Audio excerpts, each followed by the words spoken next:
کوئی یزید برا نہیں سی،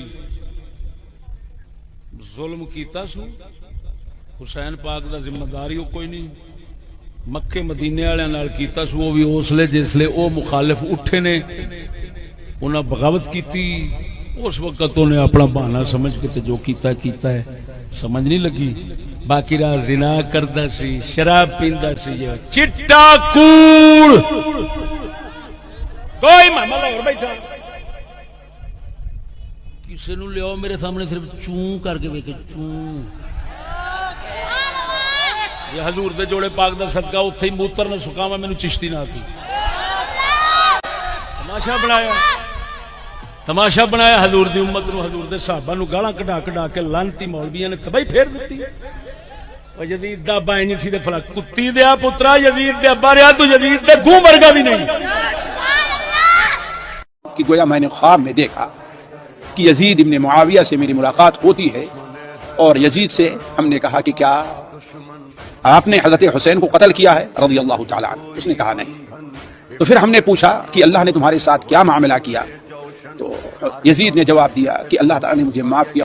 اسے نوٹ کیا ہے انصاب الاشراف میں، بلازری میں، حضرت عبداللہ بن عباس فرماتے ہیں کہ ان کا بیٹا، ان کا معاویہ بن ابو سفیان رضی اللہ تعالیٰ عنہما کا بیٹا یزید اپنے خاندان کے صالح اور نیک لوگوں میں سے ہے، اور اے لوگو تم اپنی جگہ بیٹھے رہنا اور اس کی بیعت کرنا۔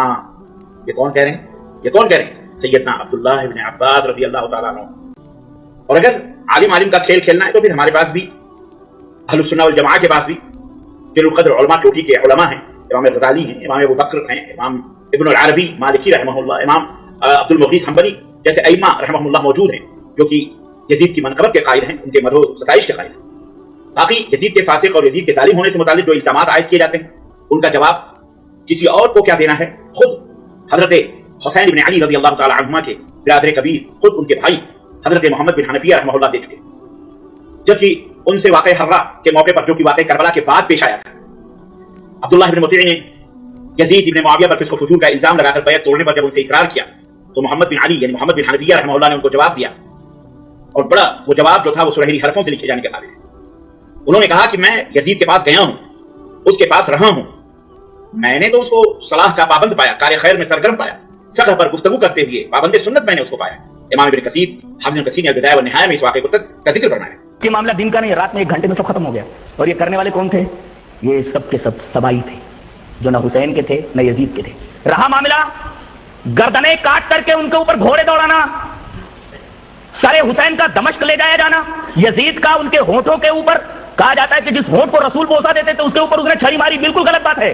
کہتے ہیں کہ جب یہ قافلہ وہاں پہنچا تو یہ کس کا ڈسا ہوا تھا؟ یزید کا نہیں، یزید کے فوجیوں کا نہیں، سبائیوں کا، ان لوگوں کا جو نہ حسین کے تھے اور نہ یزید کے تھے، ان کا ڈسا ہوا۔ ان کی حالت زار دیکھ کر کے البدایہ والنہایہ کے الفاظ ہیں، فبکا یزید، کہتے ہیں کہ یہ منظر دیکھ کر کے، لٹے پٹے قافلے کو دیکھ کر کے حضرت یزید ایسا رونے لگے جیسے ان کا دم نکل جائے گا، قادت نفسہ تفیض، ایسا لگتا تھا جیسے حضرت یزید کا دم نکل جائے گا۔ یزید کے متعلق جتنی باتیں ان مولویوں نے بیان کی ہیں سب کی سب جھوٹ پر مبنی ہیں۔ یہ مولوی یزید کا دفاع کر رہے ہیں۔ اللہ تعالیٰ ایسے مولویوں کا حشر بھی قیامت کے روز یزید کے ساتھ کرے۔ یزید کے متعلق میں آپ کو ان کتابوں کے حوالہ جات دوں گا جو یہ مولوی اپنے مدرسوں میں پڑھاتے ہیں۔ وہ کتابیں جو یہ مولوی اپنے مدارس میں بطور اسباق کے پڑھاتے ہیں، میں ان کتابوں کے حوالہ جات سے یزید کے کرتوت بتاؤں گا کہ یزید کے کرتوت کیا تھے۔ سب سے پہلا حوالہ، پہلی کتاب وہ کتاب ہے جو یہ مولوی اپنے مدارس میں پڑھاتے ہیں۔ یہ مولوی اپنے مدارس میں اپنے طلباء کو پڑھاتے ہیں، برائے نام ہے بھائی، وہ کتابیں برائے نام ہو گئی ہیں۔ اپنی اپنی خواہش کے مطابق جو مخصوص باب ہیں وہ باب پڑھا کے آگے نکل جاتے ہیں، لیکن وہ مکمل کتاب نہیں پڑھاتے۔ وہ کتاب یہ ہے، اس کتاب کا نام ہے صحیح مسلم شریف۔ صحیح مسلم کی ان مولویوں سے حدیث پوچھی ہے، حدیث نمبر ہے 3141، 3141